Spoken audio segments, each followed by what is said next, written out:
चढ़ावत रहो music by DPS प्रेम गजब चढ़त रहे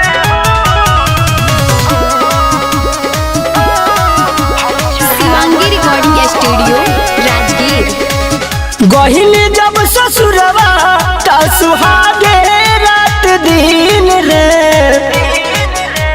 हे सखी। गहिनी जब ससुरवा ता सुहागे रात दिन सैया चाटत रहे हो चटावत रहनी सैया चाटत रहे हो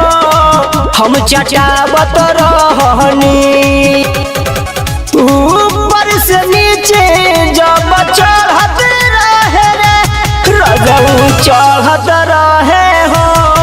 हम चढ़ावत रहनी रजऊ चढ़त रहे हो हम चढ़ावत रहनी।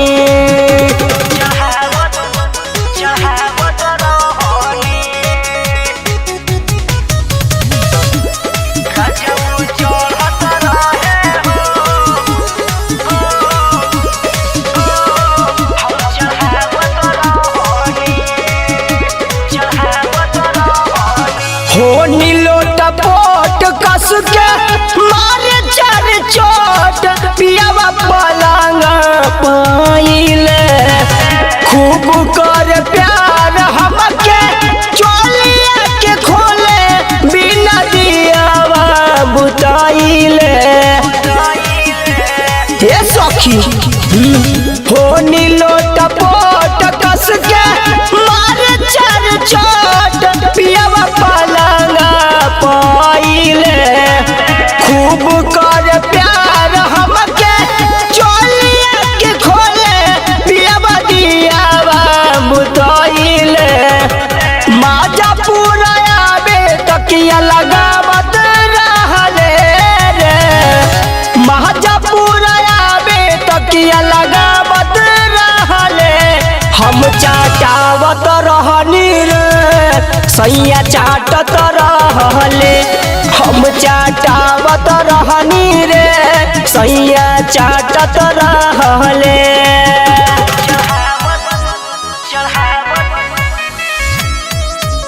चढ़ावत रहोनी म्यूजिक बाय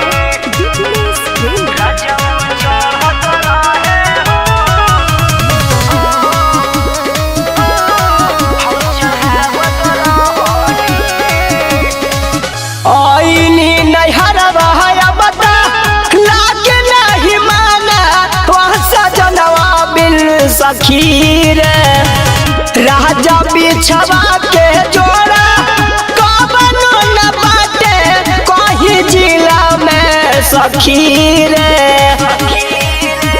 हे सखी। आईनी नैहरवा बता लागे नहीं माना वहाँ सजनवा बिल सखी रे राजा बिछवा के जोड़ा कबनो न बाटे कहीं जिला में सखी रे